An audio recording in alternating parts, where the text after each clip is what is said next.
हम सब जानते हैं। अरे अब्दुल बासित, कौन जानता है भाई? तुम्हारी खाला जानती है, तुम्हारी अम्मी जानती है, तुम्हारे बाबा जानते हैं, कौन जानता है? वी ऑल में कौन है?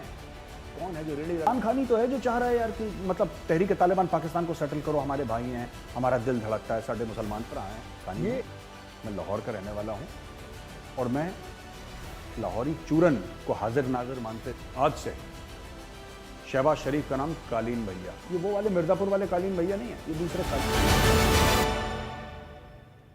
जय हिंद दोस्तों, मैं हूं मेजर गौरवारी और आप देख रहे हैं चाणक्य डायलॉग्स। इस वीडियो को लाइक करिए, हमारे चैनल को सब्सक्राइब करिए, बेल आइकन दबाना बिल्कुल मत भूलिएगा दोस्तों। पेशावर पाकिस्तान में एक आत्मघाती हमला हुआ, 72 से ज्यादा जानें जा चुकी हैं और करीब 150 लोग गंभीर रूप से जख्मी हैं। तो पहले तो मैं ये संवेदनाएं प्रकट करना चाहूंगा, my sincere condolences to those innocent people who have lost their lives. और मैं सिर्फ इतना होप करता हूं कि पाकिस्तान कुछ सबक सीखे कि ये सांप पालने से कोई फायदा नहीं है। हिलरी क्लिंटन ने यही बात पाकिस्तान को बोली थी बहुत पहले। बड़ी फेमस उनकी एक स्पीच है, स्नेक्स इन योर बैकयार्ड, आप जाके देखिएगा। और हिलरी क्लिंटन उसमें कहती हैं कि अगर आप सांप पालते हैं अपने घर के पीछे तो आप ये मत सोचिएगा कि सिर्फ आपके पड़ोसियों को डसेंगे, वो आपको भी डसेंगे। और ये हिलरी क्लिंटन ने काफ़ी साल पहले, पता नहीं 10-12 साल कब, मुझे नहीं याद है कब हिलरी क्लिंटन आई थी और उन्होंने ये बात बताई थी पाकिस्तानियों को। और उन्होंने ये बात बार बार बोली। यही चीज़ पाकिस्तानियों को चीनी समझा चुके हैं, यही चीज़ अरबी समझा चुके हैं, सऊदी अरब वाले, यूनाइटेड अरब एमिरेट्स वाले, जितने भी दोस्त हैं सब इनको यही बात समझा चुके हैं, लेकिन पाकिस्तानी समझते नहीं है। अब ये हुआ ये कि एक टेररिस्ट आया, वहां पे हाईली गार्डेड प्लेस है, ये बहुत ज़्यादा गार्डेड प्लेस है, ये बड़ी सिक्योर प्लेस है, पुलिस लाइंस का ही ये मस्जिद है। उसके अंदर घुस गया और पहली सफ में यानी पहली लाइन में यहाँ पे इसने वो एक्सप्लोड करा, जो भी इसके पास मवाद था, जो भी इसके पास ये था। ही किल्ड हिमसेल्फ, यानी मस्जिद की छत गिर गई नीचे। Very very unfortunate, my sincere condolences to those who have died. It's very unfortunate. लेकिन पाकिस्तान को ना ये बात सोचनी पड़ेगी कि ये हो क्यों रहा है, ये हो क्यों रहा है। जब पाकिस्तान बनाया गया तो क्यों बनाया गया था दोस्तों? पाकिस्तान इसलिए बनाया गया था कि पाकिस्तानियों को लगा था, टू नेशन थ्योरी ये कहती थी कि हिंदू और मुसलमान एक साथ नहीं रह सकते, और एक साथ रहेंगे तो फसाद होंगे, दंगे होंगे, और हम लोग अलग अलग सिविलाइजेशंस हैं, अलग अलग थॉट प्रोसेस है हमारा, और हमें वो जस्टिस नहीं मिलेगी, हम महफूज नहीं रहेंगे, हम सेफ नहीं रहेंगे अगर डेमोक्रेसी आ गई इंडिया में। क्योंकि फिर हिंदू मेजॉरिटी में है, अक्सरियत में है, उनकी तादाद ज़्यादा है, तो जाहिर सी बात है फिर प्रधानमंत्री भी उनके हिसाब से बनेगा, मुख्यमंत्री भी उनके हिसाब से मिलेगा, और हमें हमारे हक नहीं मिलेंगे। ये एक दिमाग में लोगों की चीज़ थी। पता नहीं क्यों ऐसा था, पता नहीं क्यों ऐसा था। जो खुद पाकिस्तानी ये कहते हैं, और कई इंडिया में भी मौलाना मौलवी ये कहते हैं कि 800 साल भारत पे मुसलमानों का राज रहा। 1857 पे, उसके पहले ही खैर ईस्ट इंडिया कंपनी आ गई थी, उसके तो पहले ही 100 साल पहले आ गई थी। और उसके बाद फिर द क्राउन रूल्ड इंडिया। तो साहब 200 साल अंग्रेजों का राज, उसके पहले 800 साल अकॉर्डिंग टू मुस्लिम्स। जबकि ऐसे साउथ इंडिया में कई ऐसी जगह थी जहां पे उनका राज नहीं था, ईस्ट में थी, कई जगह मुस्लिम रूल नहीं था, यह बात भी सच है, वो नहीं था वहां पे। लेकिन मैं वो बोल रहा हूं जो पाकिस्तानी अक्सर कहते हैं कि 800 साल राज करा। चलो हम मान लेते हैं आपने 800 साल राज करा। अगर आपने 800 साल राज करा हिंदुओं पे, और उसके बाद जो अंग्रेज थे उन्होंने हिंदुस्तान पे राज करा, तो फिर किस चीज का डर था कि हिंदू हमारा हक हमें नहीं देंगे? आपको ऐसा क्यों लगा? कभी आप किसी हिंदू शासक के नीचे, जो पाकिस्तानी ये बात बोलते हैं, कभी आपके पूर्वज किसी हिंदू शासक के नीचे रहे कि आपको ऐसा लगा कि हक नहीं देगा? मतलब आपको प्रूफ क्या था? हमारे पास तो प्रूफ है, हमारे पास तो बहुत प्रूफ हैं, एक के बाद एक के बाद एक के बाद एक, दर्जनों प्रूफ है हमारे, और कई सौ हजारों प्रूफ हैं, दर्जनों क्या। लेकिन आपके पास एक भी प्रूफ था कि हिंदुओं के नीचे आपको हक नहीं मिलेगा? लेकिन फिर भी आपने जिद में पाकिस्तान बनाया। क्यों बनाया? आपने क्यों बनाया पाकिस्तान? क्योंकि आपको लगा कि वहां पे जाके मुसलमान महफूज रहेंगे। और ये जो धमाका है बड़ा अनफॉर्चुनेट है, हम उसको कंडेम करते हैं। और जो लोग अस्पताल में हैं, हम चाहते हैं कि भगवान उनको जल्दी अच्छी सेहत दे और वो वापस अपने घर चले जाएं।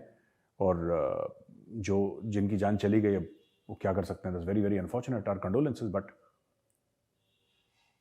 अब आपको लग रहा है कि आप महफूज हैं, तो हो क्या रहा है यहाँ पे मुसलमान को क्यों मार रहा है? मैं ये जानना चाहता हूँ पाकिस्तानियों से, क्योंकि आपने पाकिस्तान इसलिए बनाया था ना क्योंकि भाई हिंदू तो बुरे हैं, हिंदू तो गलत लोग हैं, they bad people, but you are good people ना यार, आप तो अच्छे हो, हम तो काफिर हैं, आप तो अच्छे हो, तो आप आपस में एक दूसरे को क्यों मार रहे हो? मारने वाला भी मुसलमान, मरने वाला भी मुसलमान, दोनों अपने आप को अच्छा मुसलमान कह रहे हैं, दोनों वो जो तहरीक तालिबान पाकिस्तान कह रहा है कि हमारा बंदा शहीद हो गया, जो मर रहे हैं वो कह रहे हैं हम शहीद, मतलब दोनों तरफ शहीद भी हैं, दोनों तरफ मुसलमान भी हैं। This is I am totally confused. Can some Pakistani explain to me क्या हो रहा है यहाँ पे? और ये देखिए ट्वीट अब्दुल बासित साहब का। अब्दुल बासित साहब एम्बेसडर रह चुके हैं इंडिया में। अब ये मैं आपको पढ़ के बताता हूं, इतने पाकिस्तान की फॉरेन सर्विस में पता नहीं कहां आप लोगों का कोई टेस्ट वेस्ट होता है कि नहीं होता? मैं ये जानना चाह रहा हूं पाकिस्तानियों से कि जब फॉरेन सर्विस ज्वाइन करने के लिए आप लोगों का कोई टेस्ट होता है कि नहीं होता, कि ऐसी सिफारिश पे ही लगा देते हैं कि हाँ अब्दुल बासित बेटा तुम्हारे पापा को हम जानते हैं, जाओ तुम एम्बेसडर लग जाओ इंडिया में। कोई पढ़े लिखे लोग हैं कि नहीं है? कोई एम्बेसडर जो कि कहते हैं ना एम्बेसडर बड़े नपी तुली जबान में बात करते हैं, उनके बारे में तो हम लोग मजाक उड़ाते हैं कि फॉरेन सर्विस वाले आपसे बात ऐसे करते हैं जैसे कर्ज दे रहे हो। लूज टॉक नहीं करते जो आईएफएस ऑफिसर्स हैं, इंडियन फॉरेन सर्विस वाले हैं या फॉरेन ऑफिस के, दे लूज टॉक बिल्कुल भी नहीं। दे वेरी मेजर्ड, कितना बोलना है, क्या बोलना है, किसके सामने क्या बोलना है, उसका क्या उनको डॉक्यूमेंट्री प्रूफ देना है। दे वेरी वेरी केयरफुल भाई, 10 बार सोच के फिर, क्योंकि जो फॉरेन सर्विस वाला बोलेगा वो देश की पॉलिसी है। आप लूज टॉक कर, और यही आदत उनकी रिटायरमेंट के बाद भी रहती है। आप कभी भी देखिएगा किसी फॉरेन सर्विस वाले को टेलीविजन इंटरव्यू में जो रिटायर हो चुका है, वो भी नाप तोल के बोलेगा, वो लूज टॉक नहीं करेगा, क्योंकि जिसने 30 साल यही काम करा है तो जाहिर सी बात है कि उसकी आदत में शुमार हो गया, वो उसकी आदत में शामिल हो गया। अब वो लूज टॉक कर ही नहीं सकता क्योंकि उसकी आदत में ही नहीं है लूज टॉक। ठीक है, ये ऐसी बात हो गई कि आपने किसी फौजी अफसर को बोला कि तो लेट उठता है, अरे वो 30 साल जल्दी उठाए, वो लेट कैसे उठ सकता है? उसकी तो आदत में शामिल हो गया, वो उठेगा सवेरे, उसकी आदत है।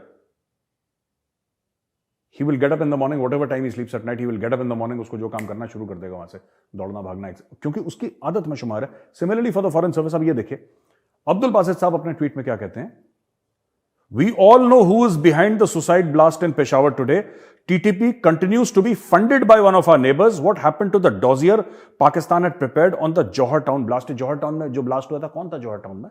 हाफिज सईद। हाफिज सईद की बात कर रहे हैं कि हाफिज सईद के घर के बाहर जो धमाका हुआ था उसका क्या हुआ? ये लोग कहते हैं कि भारत की इंटेलिजेंस एजेंसी रॉ ने जौहर टाउन पर ब्लास्ट कर दिया। एक तो ये बात बिल्कुल झूठी है, और ये किससे पूछ रहे हैं what happened to the dossier? What happened to the dossier? ये तुम्हारे लोग जाने what happened to the dossier? तुम ट्विटर पे किससे पूछ रहे हो भाई? टैग करो ना उसको, बोलो Shahbaz Sharif what happened to the dossier, Imran Khan what happened to the dossier, उनसे पूछो ना।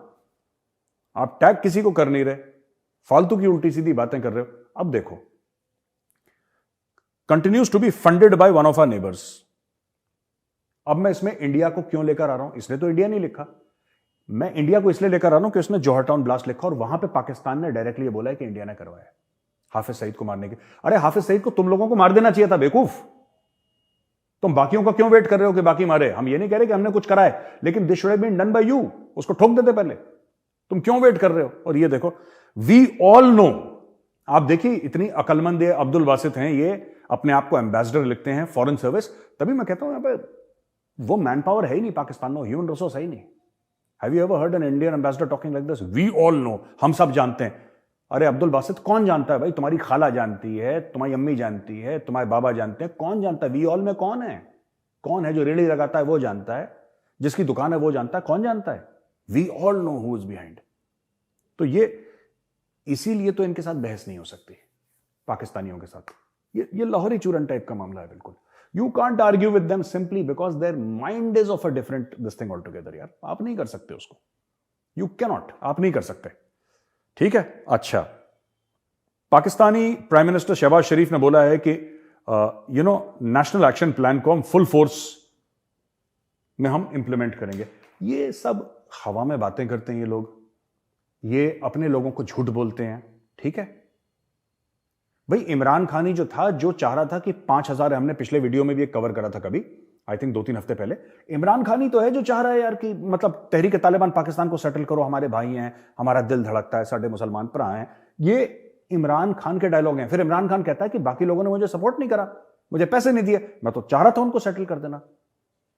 और टीटीपी वालों को मारना है, उनको सेटल नहीं करना। पाकिस्तानी खुद कंफ्यूज्ड हैं। ये कह रहे हैं जो आतंकवादी है, और ये ऐसा आतंकवादी नहीं है कि जिसको ओजीडब्ल्यू टाइप का है या जो सिर्फ मदद करता है या रास्ते से भटक गया। ये वो लोग हैं जो सुसाइड बॉम्बर टाइप के हैं, जो गलत लोग हैं, who are proscribe terrorists by the United Nations. उन लोगों को इमरान खान कह रहा है मैंने सेटल करना है, और फिर कह रहा है यार लोगों ने मुझे पैसे नहीं दिए वरना तो मैं सेटल कर देता। ये what kind of stupidity is this? Terrorism has to be eliminated. You can't negotiate with terrorists. ये पता नहीं क्या ये क्या बोलना चाहते हैं। अच्छा, यहां पे फिर से एक काउंटर टेररिज्म डिपार्टमेंट का ऑपरेशन हो रहा था स्वाबी में, वहां पे कर दिया। 2 बॉम्बर्स ने अपने आप को खुदकुश आउट हो गए।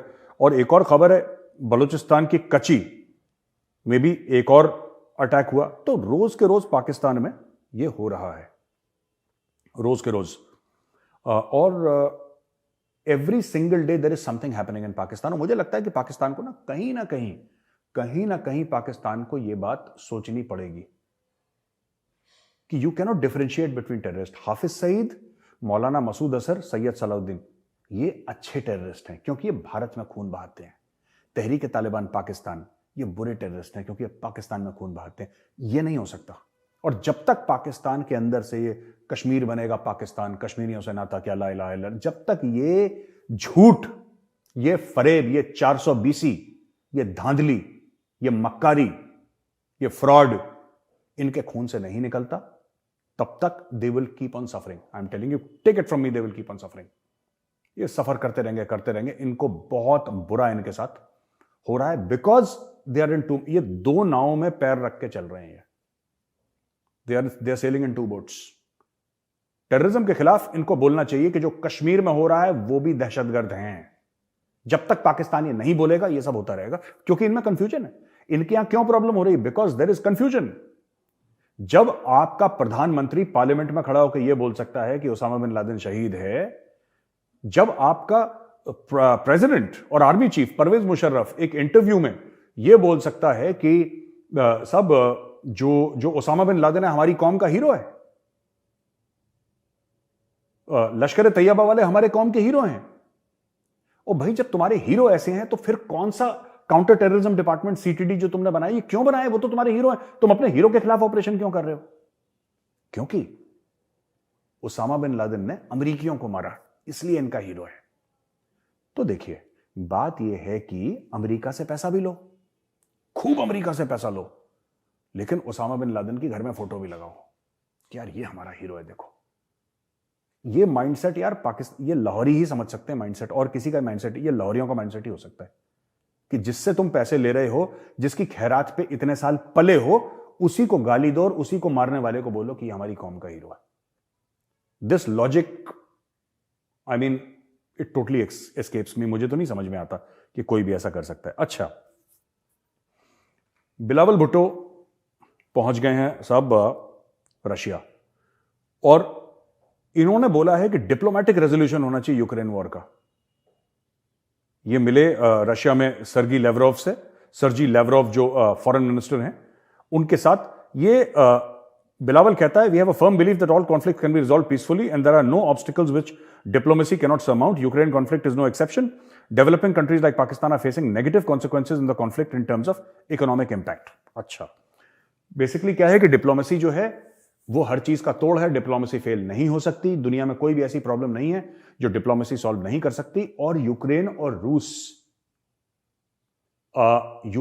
रूस की जो लड़ाई है उससे पाकिस्तान को बड़ा नेगेटिव इकोनॉमिक इंपैक्ट गया. यानी कि यूक्रेन और रूस की लड़ाई जो फरवरी पिछले साल शुरू हुई थी, है ना, उसके पहले पाकिस्तान में दूध और शहद की नदियां बह रही थी. ये कहना चाह रहे हो बेटा? और एक बात बताओ बिलावल, मैं तुमसे एक बात करना चाहता हूं यार. तुम मुझसे छोटे हो इसलिए तुम कह के तुमसे पुकार लूंगा तुम्हें. एक बात बताओ यार, तुम जो काम करने गए थे रशिया में, तुम वो करो ना यार. तुम मांगने गए थे, तुम मांगते क्यों नहीं हो वहां से? तुम क्यों ये लंबी लंबी फेंक रहे हो वहां पे? क्यों लंबी लंबी फेंक रहे हो यार तुम? कि रूस और यूक्रेन, तुम्हारा मतलब ही नहीं है रूस और यूक्रेन में. तुम्हारा कोई लेना देना नहीं है रूस और यूक्रेन का यार. तुम्हारी सिंपल सी एक चीज है simple thing, okay, very simple. इसमें ज्यादा कुछ परेशान होने वाली बात नहीं है। It's a simple thing. रूस, तेल आज दे दो, पैसे 10 साल के बाद बात करेंगे। तुम तो उस काम के लिए गए हो, तुम भीख मांगने के लिए, तुम भीख मांगो ना यार। जिसमें तुम्हारी पीएचडी है, जिसमें तुम्हारी मुल्क की और तुम्हारे सियासतदान, तुम्हारे जो नेता हैं उनकी पीएचडी है, ट्रिपल पीएचडी है, डबल ट्रिपल पीएचडी है, जिसमें तुम वो काम करो यार, जो तुम्हारा स्किल सेट है वो करो। तुम कहां डिप्लोमेसी में पड़ गए? आज तक इनके आर्मी चीफ ने बात ही नहीं करी कि हमारे मुल्क की सरहदें ठीक हैं और हमें ये सिक्योरिटी में करना चाहिए ना। वो मांगने गया सऊदी अरेबिया। जो इनका आर्मी चीफ है जनरल आसिम मुनीर, वो चला गया सऊदी अरेबिया मांगने के लिए। ये बिल्लो रानी ये पहुंच गया वॉशिंगटन मांगने के लिए। इनका प्रधानमंत्री पहुंच गया यूएई मांगने के लिए। तो जब तुम्हारा कोर कॉम्पिटेंस मांगना है तो तुम डिप्लोमेसी की क्यों बात कर रहे हो? खैर ये बात मुझे समझ नहीं। अच्छा, बिल्लो ने एक और दाग दिया बयान। बिल्लो के तो बयान ही खत्म नहीं होते। बिल्लो सेज दैट यूएस को कोई प्रॉब्लम नहीं होनी चाहिए। मैं आपको 1 मिनट में आपको पढ़ के भी बता देता हूं ये कि बिल्लो ने बोला क्या है। Pakistan aspects no US interference in Russia ties. Pakistan उम्मीद करता है कि जो पाक और रूस के ताल्लुकात हैं उसमें यूएस दखलंदाजी नहीं करेगा, अमेरिका दखलंदाजी नहीं करेगा। एक बात बताओ यार, मैं अभी तक यह समझ नहीं पाया कि पाकिस्तान और रूस के ताल्लुकात हैं क्या। कोई पाकिस्तानी हो, मैं रिक्वेस्ट कर रहा हूं आपसे, ये मेरी आपसे गुजारिश है कि आप कमेंट्स में आकर यह बता दीजिए कि जनाब मैं पाकिस्तानी हूं, मैं लाहौर का रहने वाला हूं और मैं लाहौरी चूरन को हाजिर नाजिर मानते हुए यह कमेंट देना चाहता हूं कि हमारे ये ताल्लुकात है रूस से। आपने आज तक भाई साहब 75 साल में एक लॉलीपॉप खरीदी है 2 रुपए की रूस से। बात लाहौरी ऐसे करेंगे हमारे ताल्लुकात रूस से। तुम्हारे कख ताल्लुकात किसी के साथ नहीं है यार। और अभी भी तुम मांगे तांगे का काम चला रहे। तुम मांगने गए हो वहां पर रशिया। क्यों गए हो तुम रशिया? तुम मांगने के लिए गए हो। You have gone to beg. और अमेरिका, ये देखो, अब एक इनका बंदा, ठीक है, यही बिलावल का फॉरेन ऑफिस और इसका प्रधानमंत्री शहबाज शरीफ, ये 3 दिन पहले भीख मांगते हैं अमेरिका से कि यार आईएमएफ से पैसे दिलवा दो प्लीज। भाई साहब please, if you don't mind, IMF से थोड़ा पैसे दिलवा दो ना यार। This is Bilawal Bhutto. और जैसे ही ये पता लग गया कि आईएमएफ वाले आने वाले हैं, आईएमएफ ने कंफर्म कर दिया कि हम अपना बंदा भेज रहे हैं, हो कॉन्फिडेंस, लाहौरियों का कॉन्फिडेंस। ठीक है, लाहौरी माइंडसेट है। ये बिलावल यहां का नहीं रहने वाला है। इसकी मां सिंधी है, इसका बाप बलोच है। ठीक है, लेकिन confidence, Lahori confidence, ultimate Lahori confidence. America बीच में दखल अंदाजी ना करे। अबे जिसके पैसे पे पले हो वो बोलेगा भी नहीं तुम्हें। This is exactly the problem with Pakistan. You want to take money but you don't want to give an accounting of it. आप चाहते हो आपको लगातार पैसा मिले, लेकिन आप उसका हिसाब नहीं देना चाहते। आप कहते हो बीच में ना बोले। अरे इतनी गैरत है तुम में, इतनी सेल्फ रिस्पेक्ट है तो मुंह पे मारो ना आईएमएफ के, बोलो कि नहीं हम भूखे सो जाएंगे, हम किसी के पैसे नहीं लेंगे। तालिबान क्या कर रहा है? तालिबान तो किसी से पैसे नहीं मांग रहा कि दे दो प्लीज, हमें पैसे दे दो please. No, Taliban is not asking anybody for money. Taliban is not begging for money. वो लाख बुरे हों, तालिबान वाले लाख बुरे हों, लेकिन कम से कम अफगानों में गैरत तो है। At least they have honour, at least they have self respect, at least they have pride. You have neither honour nor self respect nor pride. यार तुम्हें तो कुछ है ही नहीं। बस लाहौरी चूरन। अमेरिका से भीख मांगोगे, फिर अमेरिका से बोलोगे देखो हमारे और रूस के बीच में मत आना तुम। तुम्हारे और रूस के बीच में है क्या? इमरान खान गया था वहां पे 22 या 23 फरवरी लास्ट ईयर। बावले जैसा मुंह ऐसे आ करके आ गया वहां से वापस। It is wonderful being here. क्या मिला इमरान को और तुझे क्या मिलेगा? ओ भाई पैसा है तो पैसा फेंको, तेल ले लो। ड्रामा क्यों कर रहे हो दुनिया के सामने? खैर, यूएई के जो प्रेसिडेंट हैं Sheikh Mohammed bin Zayed Al Nahyan, इनको पाकिस्तान आना था और जियो न्यूज कहता है कि साहब, अच्छा ये स्टेटमेंट है, स्टेटमेंट में भी चापलूसी है। देखो, बैड वेदर की वजह से यूएई के प्रेसिडेंट नहीं आ पा रहे। ये सबसे बड़ा झूठ है। ठीक है, बात तो यह कि पाकिस्तान कोई आना नहीं चाहता, उसको बेचारे को डर लग रहा होगा कि ब्लास्ट ना हो जाए। मैं क्या करूंगा अगर ब्लास्ट हो गया तो वहां पे, क्योंकि वहां पे तो बम धमाके होते रहते हैं। It is not safe. Due to bad weather conditions, president his highness Sheikh Mohammed bin Zayed Al Nahyan's visit to the friendly Islamic Republic of Pakistan scheduled for today has been postponed to a later date. अच्छा, पाकिस्तान में flight उड़ रही हैं, land हो रही हैं, सब कारोबार चल रहे हैं। कौन सा ऐसा मौसम खराब हो गया पाकिस्तान में? ये सब झूठ है, मैं बता रहा हूं। उसने बोला होगा कि आईएमएफ का करो फिर मैं आऊंगा, क्योंकि उसको पता है। देखो, कुछ तो शेख वहां पे हैं जो शिकार विकार करने के लिए जो आ रहे हैं ना, होबरो बस्टर्ड जो है उसको मारने के लिए वहां पे हर साल आते हैं, और पाकिस्तानी फिर कुछ पैसे लेके एक इंडेंजर्ड स्पीशीज को हंट करवाते हैं। ठीक है, होबरा को हंट करवाते हैं पाकिस्तानी, दैट्स ओके। वो है ही, लोग ऐसे पैसे के लिए कुछ भी करेंगे। लेकिन मैं ये जानना चाहता हूं कि ये हो गया, अब ये ना, अब ये कह रहा है कि सब ये मौसम खराब की वजह से यूएई का जो है वो नहीं आया हेड, मौसम खराब की वजह से। देखो चापलूसी कितनी, फ्रेंडली इस्लामिक, अब ये ब्रदर इस्लामिक भी लिखेगा। मैं बता रहा हूं, आज से शहबाज शरीफ का नाम कालीन भैया, ये वो वाले मिर्जापुर वाले कालीन भैया नहीं है, ये दूसरे कालीन भैया हैं। ये कौन से कालीन भैया हैं? ये वो हैं जो जमीन पर कालीन बन जाते हैं कि आप मेरे ऊपर चल लो। जब प्लेन की सीढ़ियों से उतरेगा ना, तो वहां पे नीचे जमीन पे शहबाज शरीफ बिछा होगा, जिसके ऊपर शेख पैदल चल के जाएंगे कि शेख के जूते गंदे ना हो जाएं। उस लेवल के लोग हैं, नो गैरत नो इज्जत। अब यह खबर है एक दिन पहले की कि इजराइल ने ड्रोन अटैक लॉन्च कर दिया इरानियन मिलिट्री फैसिलिटी पे, और वहां पे कुछ डैमेज हुआ है। और वो लोग कह रहे हैं कि इजराइल की जो सिक्योरिटी सर्विस है मोसाद, उसने ये अटैक लॉन्च करा है, ये इनका कहना है। और ये अटैक हुआ है इस्फहान में, जो कि मेजर सेंटर है मिसाइल प्रोडक्शन का, और including the assembly line of many of its Shahab medium range missiles which can reach Israel and beyond. तो यहां पे मिसाइल रेंज का प्रोडक्शन होता है, वहां पे ड्रोन से अटैक कर दिया मोसाद ने, ऐसा ईरान का कहना है। इजराइल ने इसके ऊपर कोई बयान अभी तक नहीं दिया है, बट जाहिर सी बात है, जिसको करना होता है बयान तो पाकिस्तान देते हैं यार, ये काम नहीं करते, बयान देते हैं। जो लोग बयान देते हैं वो काम नहीं करते, एंड वाइस वर्सा। तो ये अटैक हो गया है, अब पता नहीं इसका क्या होगा, but definitely this is a message to the Iranians कि तुम कहीं पर भी हो, वी कैन रीच यू। और मैं आपको बता रहा हूं, इजराइलीज को रोक रखा है दुनिया ने, वरना इजराइलीज कब तक का काम तमाम कर चुके होते। जितने भी इनकी मिसाइल और न्यूक्लियर प्लांट है, इजरायली निपटा चुके होते। But there is a lot of pressure on Israel की don't go all ballistic right now, you will create a conflict in the Middle East. आप मत करो अभी, और इस पूरे खित्ते को आप अनस्टेबल मत करो, वरना Israel would have done it long back. It has the capability, it has the man power, it has the money, it has the technology, it has the weapon platform, and it has the will to do it. Above all will, बाकी technology तो आप सब ये पैसे से खरीद लेते हो, it has the will to do it, and one day I think it will. And this is exactly why one of the reasons जिसलिए पाकिस्तान को वो दे रहे हैं ना, ये सब फाइटर शाइटर जो भी दे रहे हैं, और कह रहे हैं कि F-16 को दोबारा अपग्रेड कर दो। मैं बता रहा हूं, हो ना हो एक दिन अफगानिस्तान में तो बॉम्बिंग करेंगे ही करेंगे, लेकिन एक दिन ऐसा होगा कि पाकिस्तानी एयरफोर्स को उसके अमरीकी मालिक बोलेंगे कि बेटा जाओ ईरान में बॉम्बिंग करो, और पाकिस्तानी एयरफोर्स बोलेगी जी अब्बू जी, और वहां पे जाके बॉम्बिंग करेगी, चाहे फिर इसके कुछ भी नतज हो। तो दोस्तों, अब हम आते हैं सबका favourite round, question and answers.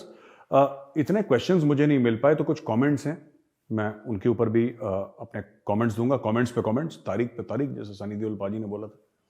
तो कमेंट पे कमेंट होंगे, और फिर कुछ सवाल जवाब है, उनका भी मैं देखता हूं, आपके सामने मैं पेश करता हूं। तो ये हैं बेबी आयनाश भाटिया, ये मुझे नहीं समझ में आया। तो भाटिया जी ये लिखते हैं कि I am living in Melbourne and living in Harris Park about 3 years where this mess has happened.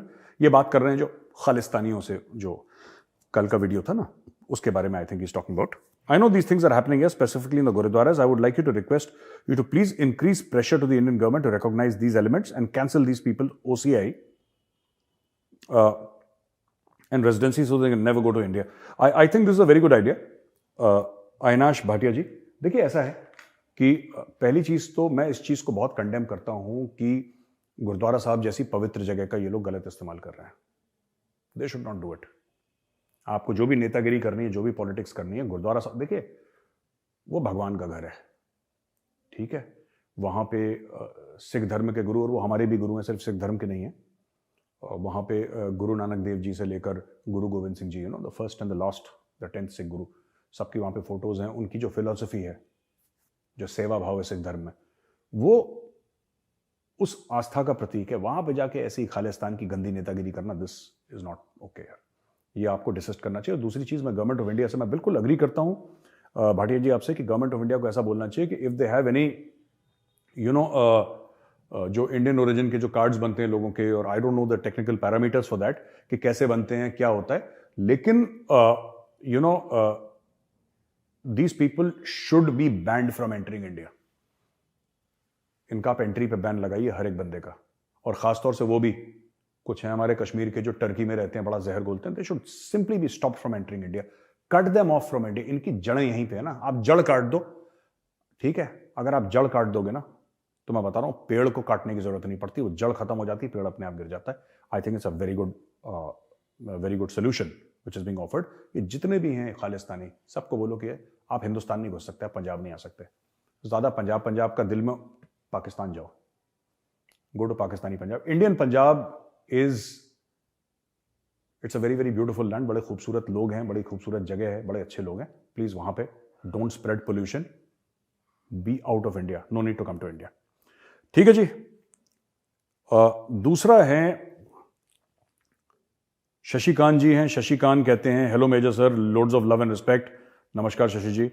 My question to you is about Khalistani movement. About 85% Sikhs live in India and the rest of the 15% live abroad. Even in that 15%, about 1 or 2 lakh of them maximum do the drama for Khalistan and act exactly like Pakistani brainwashed Muslim Punjabis. So do you ever feel that Khalistani protesters could be actually Pakistani Punjabis acting as Sikhs? ये बड़ा interesting question है शशि जी आपका, और मैं आपको बताता हूं कि केंद्रीय सरकार से गलतियां बहुत हुई हैं भारत में। पहले मैं बहुत छोटा था, मैं डीपीएस आरकेपुरम में पढ़ता था। मैं और मेरी बड़ी बहन, तो दीदी और मैं वापस आ रहे थे, और मैं इसका पहले भी जिक्र कर चुका हूं। जब हमें यह पता लगा कि इंदिरा गांधी को मार दिया और छुट्टी हो गई, तो हमें तो पता नहीं लगा इंदिरा गांधी जी का असैसिनेशन हो गया, और हमें तो ये लगा कि छुट्टी हो गई। हम बच्चे थे, हमें तो अकल ही नहीं थी प्राइम मिनिस्टर क्या होता है। I was in I think class 8 और समथिंग लाइक दैट। थोड़ा बहुत पता था कि Indira Gandhi is the prime minister of India, but इतनी अकल नहीं होती ना बच्चे। जो 84 की राइट्स है ना, 84 की राइट्स, वो मैंने अपनी आंखों से देखी हैं। मल्टी स्टोरी फ्लैट्स में रहते थे हम लोग। ए ब्लॉक, आरकेपुरम सेक्टर 13 A1.1, वो हमारा घर था ग्राउंड फ्लोर पे। तो अगर आप टॉप पे जाओगे तो वहां से हायत रिजेंसी जो है ना दिल्ली का, हायत रिजेंसी हमारे सामने बना है। वो उस जमाने में वो एशियन गेम्स वगैरह क्या उसके चक्कर में बनवाया था, काफी कुछ इंफ्रास्ट्रक्चर दिल्ली में बना था, ये हमारे सामने बना है। I saw Sikhs being killed, and मैंने धुआं उठते हुए देखा है और आग लगते हुए देखी है। I am witness to 1984 riots, ठीक है। और अभी तक सिखों को न्याय नहीं मिला। दूसरी चीज, मुझे लगता है कि ठीक है इंदिरा जी ने बहुत अच्छा काम करा 1971 में, लेकिन मैं आपको बता दूं, मुझे नहीं पता, और हो सकता है मैं जो कह रहा हूं कि ये बड़ा कंट्रोवर्शियल हो जाए, लेकिन गोल्डन टेंपल के अंदर नहीं जाना चाहिए था फौज को। No, there are smarter ways to. हाँ, भिंडरा वाले गया था, हाँ, खालिस्तानी टेररिस्ट बब्बर खालसा वाले गोल्डन टेंपल के अंदर घुसे थे, वो उनके करम है यार, वो उनके करम है। उन्होंने गलती करी, आपने क्यों करी? They should not have sent. फौज तो हुक्म मानती है, कल कोई भी होगा, मंदिर होगा, कहीं भी होगा, जहां पे प्रॉब्लम होगी फौज तो घुस जाएगी अंदर, लेकिन इनको नहीं करना चाहिए था, और ये बहुत बड़ी भूल हो गई। उसका कारण है, आप किसी की आस्था से खेलोगे ना, वो आपको कभी माफ नहीं करेगा, ठीक है। आप, कोई सिख है, ठीक है, कोई सरदार जी हैं, आपने सरदार जी के साथ गलत कर दिया, ठीक है, और आपने बोला सरदार जी मुझसे गलती हो गई, मुझे माफ कर दो, वो सरदार जी आपको माफ कर देंगे, ठीक है ना। लेकिन अगर आप किसी को ह्यूमिलेट करोगे ना, आप किसी को इंसल्ट करोगे, आप ऐसी हरकतें करोगे ना, ये तो दिस इज नॉट गुड। फिर माफी, इसकी माफी नहीं है कभी। और ये घाव जो है, ये फिर कई 100 साल तक रहता है घाव, ये ऐसे नहीं जाता, राइट। और दोस्तों, मैं आज भी बोल रहा हूं कि पंजाब में जो हुआ गलत हुआ, नहीं होना चाहिए था। हजारों लोग वहां पे मारे गए पंजाब में because of this Khalistani terrorism and all that. Innocent बहुत मारे गए वहां पे, हिंदू भी मारे गए, सिख भी मारे गए, ठीक है ना। मैं सिर्फ एक बात ये कहना चाहता हूं कि यार, ये जो खालिस्तानी है ना, ये इनको पाकिस्तानियों ने ऐसा बना रखा है दिमाग से कि तुम्हें कुछ चाहिए, एक अलग देश बनेगा। और इन्होंने आपस में मंत्रिमंडल भी बांट लिए कि जब खालिस्तान बनेगा तो मैं तो होम मिनिस्टर बनूंगा। जो छोटा है वो कहता है जी पाजी मैं तो सरपंच बनूंगा। उसने आपस में इन्होंने गद्दियां बांट रखी हैं। वो कोई एसपी बनना चाहता है, कोई डीएसपी, पता नहीं क्या ड्रामा है इन लोगों का। मैंने तो इनका एक बार वीडियो सुना था, I was so surprised, lack of brains. तो एक तो मैं आपसे ये रिक्वेस्ट करूंगा कि आप ना खालिस्तानियों को सिखों के साथ ना जोड़ें।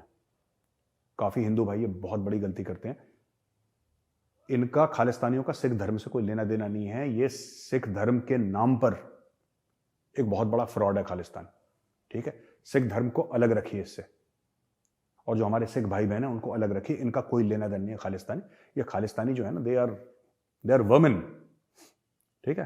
This is what I want to say. वासुदेव कुटुंबकम, भाई साहब ने अपना नाम नहीं लिखा और मुझे नहीं पता भाई साहब है कि बहन जी हैं, आई डोंट नो। वासुदेव कुटुंबकम, मैं सिएटल में हूं 10 साल से और मैं गुरुद्वारा साहब जाता हूं, but I realise that most of the gurdwaras are becoming Khalistani centres funded by local Canadian Sikh businesses. These local businesses include hotels, milk products. अच्छा, ये कह रहे हैं promote boycotting not only in Seattle but I travelling across. अच्छा, मेरे ना सिख दोस्त हैं यूएस में काफी, और वो खुद परेशान है। और सबसे बड़ी चीज है ना कि मेरी सबसे बड़ी शिकायत है, ये आपको रेफरेंडम करना है, आपको जो करना है या रेफरेफ जो भी करना है आपको, आप करो ना यार। आप गुरुद्वारों को खराब क्यों कर रहे हो? मुझे ये आज तक बात समझ में नहीं आई। भिंडरा वाले की फोटो गुरुद्वारे के अंदर, यार वहां पे गुरुओं की फोटो लगी है और खालिस्तानी बिल्कुल दिमाग से पैदल है, बिल्कुल दिमाग से।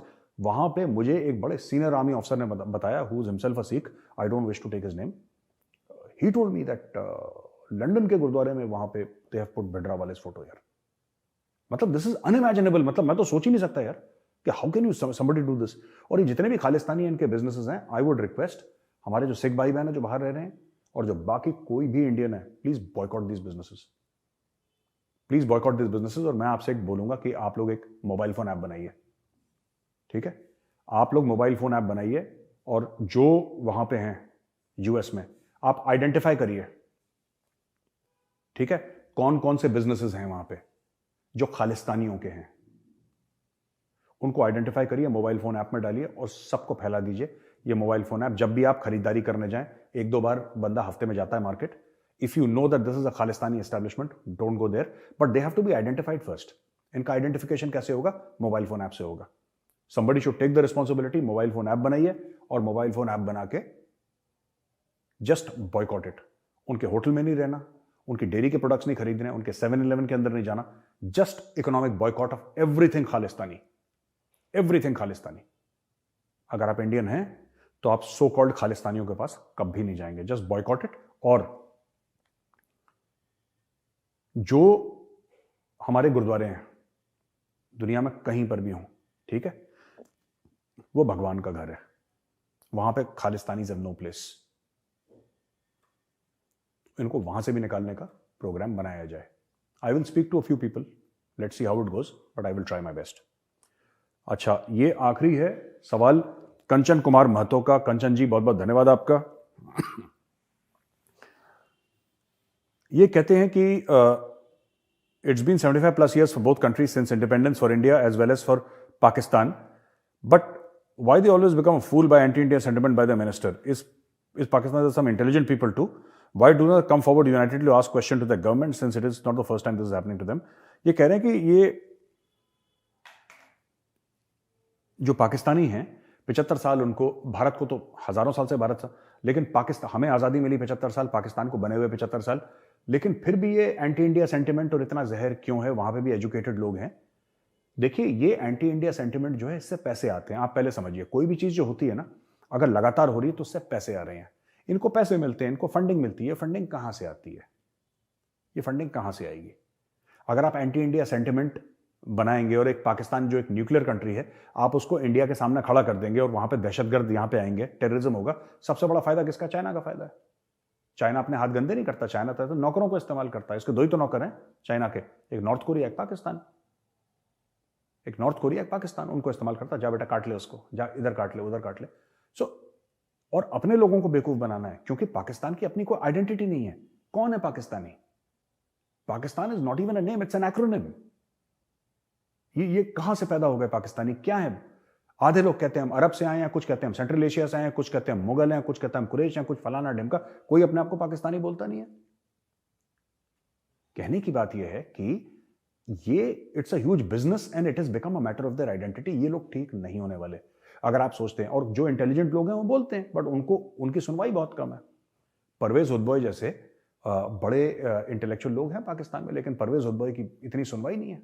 अगर परवेज हुदबॉय की ये लोग बात मान लेते, अगर ये हसन निसार की बात मान लेते, तो इनकी किस्मतें नहीं पलट जाती। लेकिन नहीं, इनको चाहिए वैसे ही, वो कबाड़ी टाइप के लोग चाहिए इनको, तो ठीक है। तो दोस्तों, यहीं पे खत्म होता है हमारा वीडियो, बहुत बहुत धन्यवाद। 7 लाख सब्सक्राइबर हम लोग क्रॉस कर चुके हैं। We have cross 7 lakh subscribers. उसके लिए मैं आप सबका तहे दिल से शुक्रिया कहता हूं, धन्यवाद कहता हूं। इस वीडियो को लाइक करिए, हमारे चैनल को सब्सक्राइब करिए, बेल आइकन दबाना बिल्कुल मत भूलिएगा। जय हिंद, भारत माता की जय, वंदे मातरम।